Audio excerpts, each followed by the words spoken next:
Carl Jung, the legendary Swiss psychiatrist who revolutionized our understanding of the human psyche, left behind profound insights that can transform your life in ways you never imagined possible. If you're ready to discover the psychological secrets that could unlock your path to genuine happiness and fulfillment, make sure to hit that subscribe button and stick around for this entire video, because what I'm about to share with you are the most powerful principles from one of history's greatest minds that most people completely overlook. Jung believed that happiness wasn't just about positive thinking or external achievements, but about achieving what he called individuation, a process of becoming your authentic self by integrating all aspects of your personality, including the parts you'd rather hide. The first rule Jung would give you for a happier life is to embrace your shadow, that dark collection of traits, impulses, and characteristics that you've pushed into your unconscious because they don't fit with your idealized self-image. Most people spend enormous amounts of energy trying to maintain a perfect persona, the mask they show to the world, while completely denying their shadow exists. But Jung discovered that this psychological split creates immense suffering because you're literally fighting against half of yourself. When you acknowledge your capacity for anger, jealousy, selfishness, or any other so-called negative trait, you stop projecting these qualities onto others and blaming them for everything wrong in your life, which immediately reduces conflict and increases your sense of personal power. Jung observed that what irritates you most about other people is often a reflection of the shadow aspects you refuse to see in yourself. So the next time someone really gets under your skin, ask yourself what quality they're displaying that you might possess but have been unwilling to admit. The second rule is to pay attention to your dreams, because Jung viewed dreams as direct communications from your unconscious mind, offering guidance, warnings, and insights that your conscious mind might miss entirely. Unlike Freud, who saw dreams primarily as wish fulfillment, Jung believed dreams serve a compensatory function, balancing out the one-sided attitudes and perspectives you hold during your waking hours. If you're being too rational and logical during the day, your dreams might be filled with emotional or irrational content to restore psychological balance. And if you're being overly emotional, your dreams might present you with clear, analytical solutions to your problems.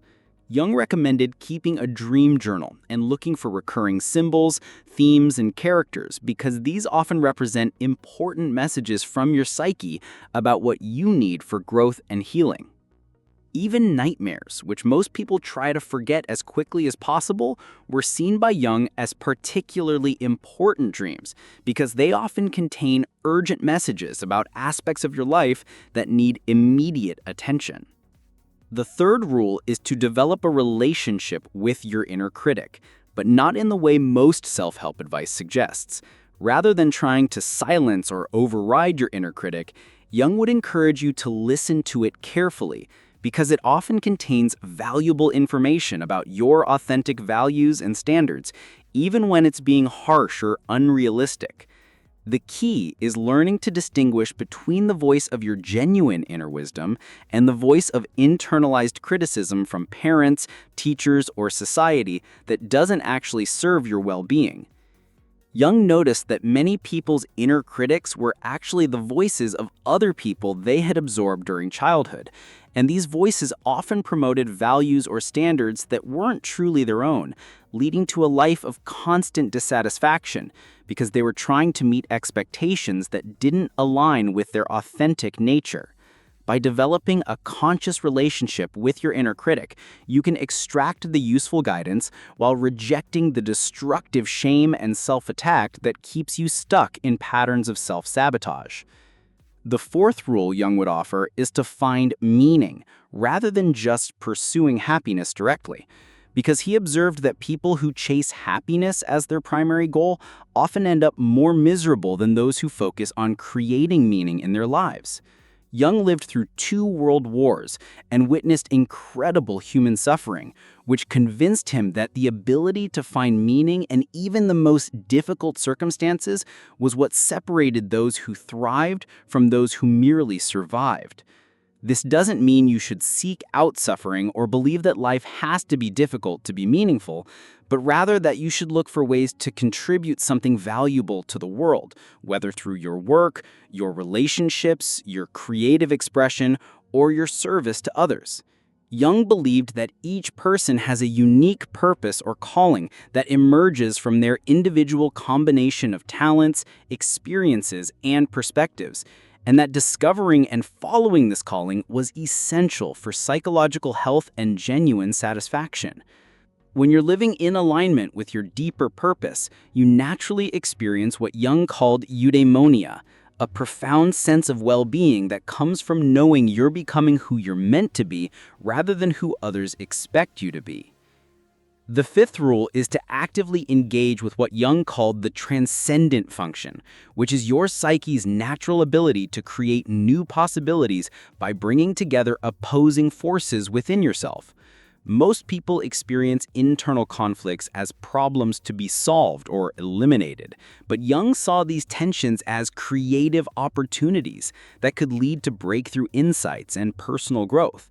For example, if you're torn between your desire for security and your longing for adventure, rather than choosing one over the other or feeling frustrated by the conflict, Jung would encourage you to hold both desires consciously and look for creative solutions that honor both needs. This might lead you to discover ways to create adventure within security or to find security within adventurous pursuits. Solutions that wouldn't have occurred to you if you had simply tried to eliminate one side of the conflict. Jung believed that psychological growth happens not through resolving tensions, but through finding higher-level solutions that transcend and include both sides of any internal conflict. And this process requires patience, curiosity, and a willingness to sit with uncertainty rather than rushing toward premature solutions. The 6th rule Jung would give you is to develop what he called a religious attitude towards life. But this has nothing to do with organized religion or specific beliefs about God. Jung used the word religious in its original Latin sense of religare, meaning to reconnect or to bind together, referring to a sense of connection to something larger than your individual ego. This might be nature, humanity, the cosmos, creative expression, or any source of meaning that transcends your personal concerns and connects you to the larger patterns and purposes of existence. Jung observed that people who maintain this sense of connection to something transcendent are far more resilient in the face of life's inevitable challenges because they don't take setbacks personally or see them as evidence that life is meaningless. When you have a religious attitude in Jung's sense, you're able to see your individual struggles as part of a larger story of growth and evolution, which provides comfort during difficult times and prevents you from becoming overly inflated during times of success. This transcendent perspective also helps you make decisions based on principles and values rather than just immediate desires or fears, leading to choices that you're more likely to feel good about in the long term. The 7th rule is to embrace what Jung called the principle of enantiodromia, which describes the tendency for any extreme position to eventually transform into its opposite. Jung borrowed this concept from the ancient Greek philosopher Heraclitus and applied it to psychological development, noting that people who try to maintain one-sided attitudes or behaviors inevitably experience a swing toward the opposite extreme. If you try to be perfectly good all the time, suppressing any hint of selfishness or aggression, you'll eventually find yourself acting out these rejected qualities in unconscious and often destructive ways.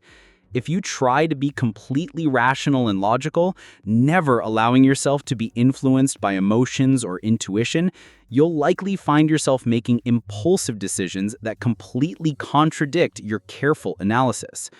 Understanding enantiodromia helps you maintain psychological balance by consciously incorporating the opposite of whatever extreme you're attracted to.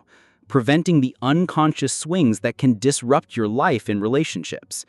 This doesn't mean being wishy-washy or refusing to take strong positions, but rather ensuring that your strong positions are balanced by conscious awareness of their limitations and the wisdom contained in alternative perspectives. The eighth and final rule Jung would offer for a happier life is to commit to the lifelong process of individuation, which he described as the central task of human existence. Individuation is the process of becoming a psychologically integrated individual by developing all aspects of your personality, not just the ones that are socially acceptable or personally comfortable. This means getting to know your thinking function if you're naturally more feeling-oriented, developing your intuition if you tend to be overly practical, or exploring your emotional depths if you usually stay in your head.